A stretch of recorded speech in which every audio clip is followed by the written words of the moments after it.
Position sizing or trade sizing, it's just a fancy way of saying how much money do I put on this trade. So in this short lesson, we're going to look at exactly how you accurately calculate this. So we understand the importance of the golden rule by now, that we never risk more than 1% of our trading account on any one trade. But how do we actually make sure that we cap our risk at 1% on each trade that we execute? Well, we use something called a stop loss order. A stop loss is simply just an order placed with your broker that closes a trade if it moves against you and then reaches a predetermined price level that you set. As the name indicates, a stop loss is designed to stop any loss after a certain point. So each and every time that you place a trade, you must also enter a stop loss order. That way, if the market moves against your position, it can only move so far before the trade is taken off the table for a small calculated loss. Position sizing is the link between these two concepts. Every time we enter a trade, we have to do a quick calculation to work out what lot size we will use that is in line with our risk parameters. Fortunately, there are some online calculators and apps that can help you do this, so it does not require any math skills whatsoever, and some brokerage platforms even do the work for you, making it super easy and quick and almost fully automated. So let's hop on the charts and run through an actual trade example so you can see just how easy it is to size up a trade.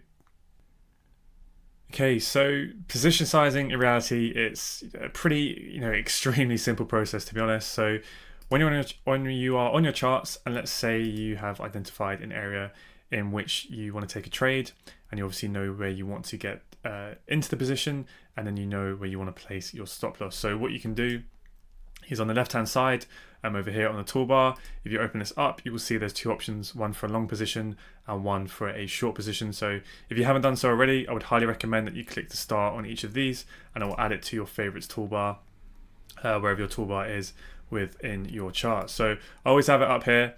Now let's say we're going to take a long position, so we'll click on the long position tool, and then let's just say we wanted to enter down here, right? Now this is probably what it would look like if you still have the default settings on your risk to reward tools.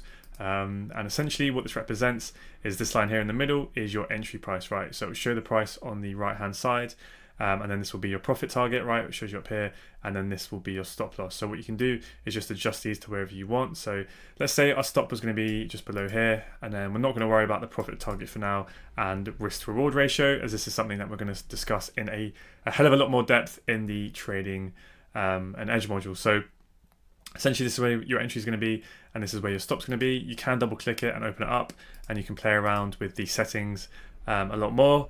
I don't use any of this. I wouldn't recommend it. I'll show you a much better lot size calculator to use in a minute. I'm not even sure how accurate this thing is. I've never really used it, to be honest with you. But if you want to adjust your entry price just a little bit, you can also play around with these in here to get it super accurate, or obviously type it in manually.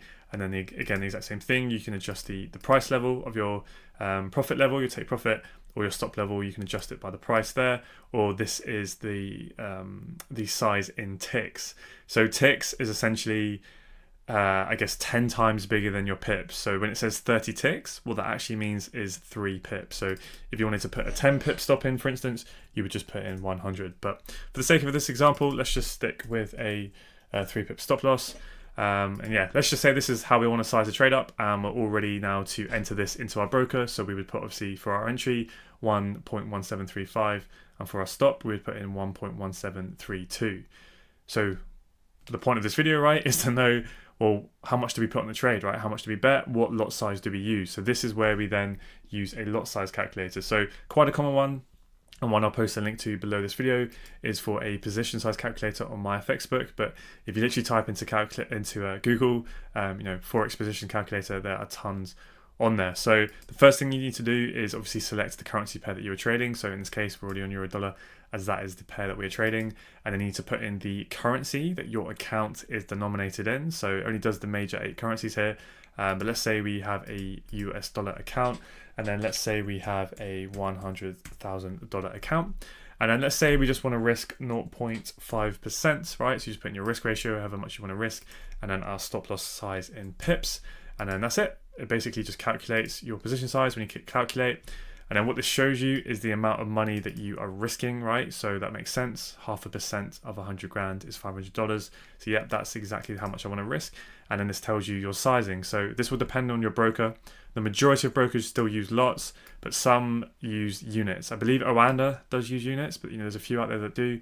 But yeah, lots is the most common one. And this obviously tells you that if you want to risk $500 on $1, then you need to use 16.67 lots if you have a 3 pip stop loss size. So what that means is if you lose those 3 pips with that lot size, that will equate to a $500 loss.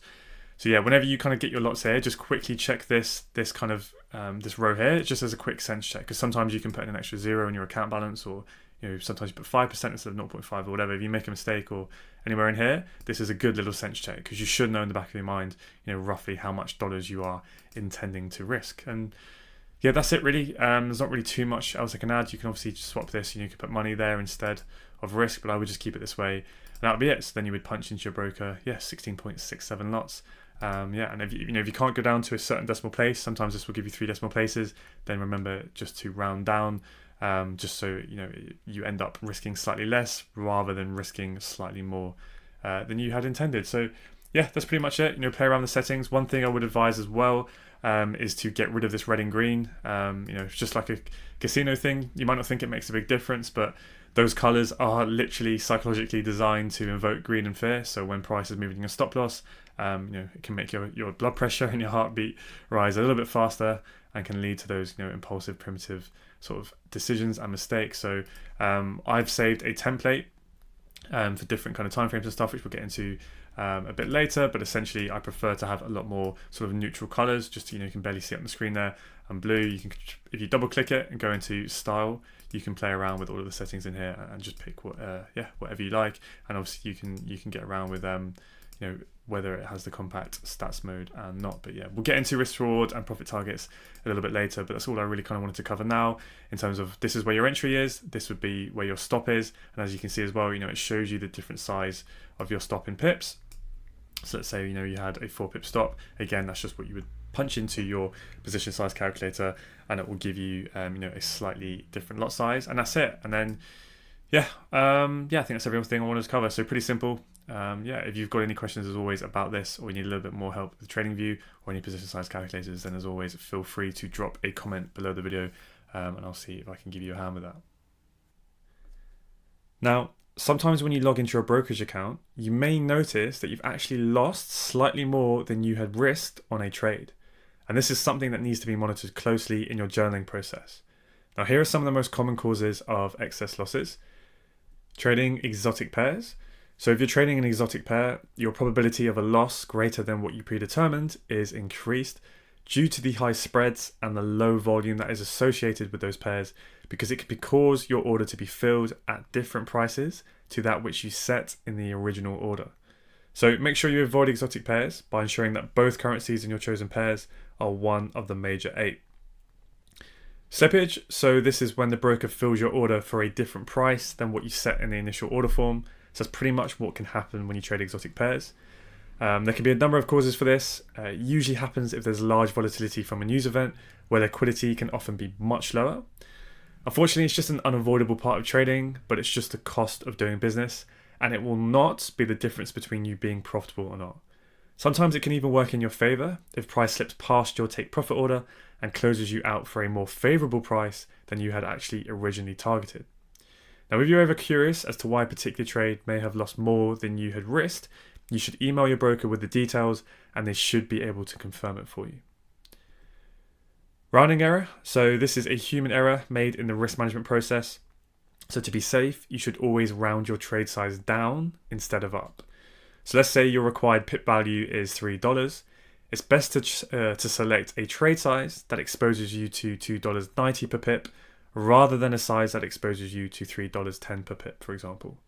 So if you use the calculator that we just looked at, and it says to use 0.275 lots, if you cannot enter a lot size to 3 decimal places with your broker, then just round it down to 0.27, right?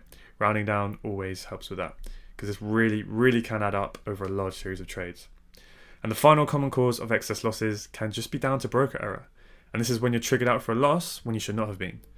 So it's rare, especially nowadays. Brokers are, they're pretty good on this stuff. But if you are skeptical about a certain trade, then you should contact your broker with the details. If it is an error on their side, they will often refund your loss. But again, this is very, very rare. So as long as you are using a reputable and regulated broker, it's extremely unlikely that this will ever happen. So it's not something you need to spend any time really being concerned or too worried about. Okay, so yeah, that wraps up this lesson. Hopefully by now you should know how to correctly size your positions so that your trade risk is always capped at 1% or less.